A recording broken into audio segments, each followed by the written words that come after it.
Week 39 Day 1. Rule, Britannia. An unforgettable saga of World War II has to do with the small French coastal town of Dunkirk. There, in 1940, thousands of British troops made a belated escape from the awesome power of the German Army and Air Force. They were removed by an array of private boats, from huge yachts to decrepit fishing boats. At their own volition, the skippers came close to the shore, while German planes bombed implacably. They remained imperturbable under heavy fire. When their vessels were loaded, they dashed back to England. Once unloaded, they did not vacillate, but returned with equanimity to their vigil in the danger zone. The British proved once again that they are paragons of comradeship in times of jeopardy. Sample sentences. 1. The saga of a lone man confronting the turbulent oceans in a small boat is an exploit we find laudable. 2. The speaker remained imperturbable while his audience shouted caustic comments about his mendacious activities. 3. The ingrate refused to accept Cindy's belated gift. 4. When released from incarceration, he was gaunt and decrepit. 5. We are all familiar with the cliché that he who vacillate is lost. Week 39 Day 2. The good guys versus the bad guys. The international adventure stories prevalent on television follow meticulously a plot that is inexorable in its development. Those on the side of law and justice face perfidious men and organizations. These are anathema to those values the staunch heroes would defend. These infamous men have no capacity for compassion, and they treat the lovely women with opprobrium. The intrepid heroes are placed in deleterious situations as a result of the Machiavellian maneuvers of their opponents. One unconscionable act of duplicity follows another until the total destruction of the good guys seems at hand. At the last moment, usually amidst the pandemonium of a battle, the cause for which the heroes strive triumphs. However, evil is ubiquitous, and next week another fracas will erupt. Sample sentences. 1. The coach heaped opprobrium upon the fledgling ball player.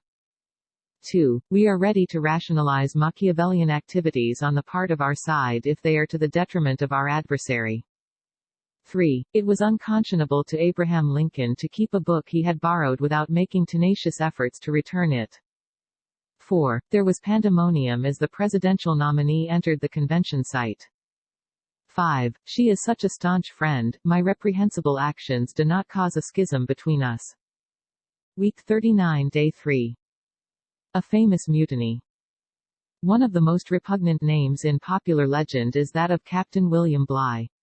He was the captain of the HMS Bounty in 1789, and the mutiny that erupted aboard that ship was the basis for a film, in which Charles Laughton portrayed Bligh as an awesome bully and an unmitigated villain. He would flay both the body and the spirit of anyone who crossed him. The crew developed such an aversion to Bligh's mortifying actions and demeanor that, led by Fletcher Christian, they set the captain and 17 shipmates off in a lifeboat in the South Pacific. The ship continued to the Pitcairn Islands where the crew remained to live with the islanders. Laughton's delineation of Bligh remains as the image we have of him. Only recently has any attempt been made to vindicate Captain Bligh and to remove the heinous reputation that permeates history. Sample sentences. 1. The mayor tried to vindicate his actions that had been called capricious and irrational by critics. 2. He castigated his opponents and went to great lengths to flay them with accusations of megalomania. 3. His demeanor was atypical, usually phlegmatic, he was belligerent and garrulous during the broadcast.